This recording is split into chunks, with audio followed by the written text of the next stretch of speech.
Bom, mais um aí. Dada a função sendo f de x igual a 5x mais 1, se o x é menor que 0, 7 se o x for igual a 0 e 1 menos 3x se o x for maior que 0. Calcule e verifique a existência do limite quando o x tende a 0 e ele pergunta, é correto afirmar que? Então, funciona da seguinte maneira, ele me deu uma lei de formação com 3 tipos, digamos assim, de funções. Para eu verificar a existência do limite no ponto em questão aqui, ó, no ponto 0, eu vou verificar a existência dos limites laterais. Então, ó, vou escrever o seguinte, ó, o limite da função. Vou pegar a primeira função, ó, 5x mais 1, e vou pegar o limite da segunda função, da terceira, no caso, 1 menos 3x, tá? Essa primeira só serve se o x for menor que 0. Então, a gente coloca assim, ó, 0 elevado a menos. E essa aqui só serve se o x for maior que 0. Então, a gente coloca assim, 0 elevado a mais. O que significa isso? Significa que aqui eu estou achando o limite da função à esquerda do zero, ou seja, para qualquer valor menor que 0.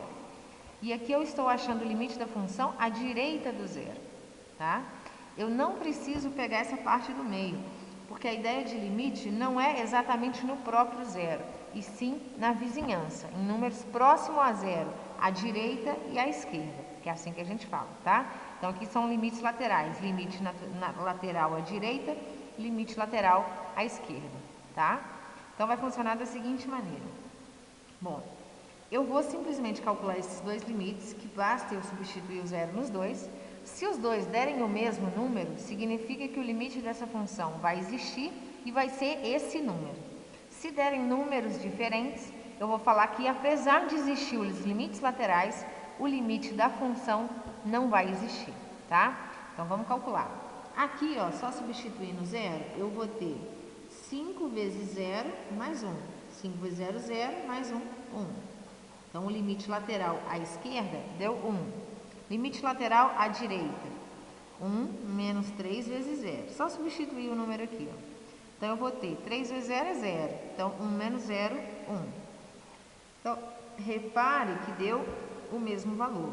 Então, eu vou falar que o limite da função como um todo, com x tendendo a 0, ó, não vou colocar nem mais nem menos, porque não é mais à direita ou à esquerda. É como se eu estivesse juntando os dois. Então, o limite da função com x tendendo a 0 é 1. Por quê? Porque os limites laterais deram iguais a 1. Se aqui tivesse dado 1 e aqui 2, eu ia falar que esse limite aqui não existe, tá? É isso. Um abraço.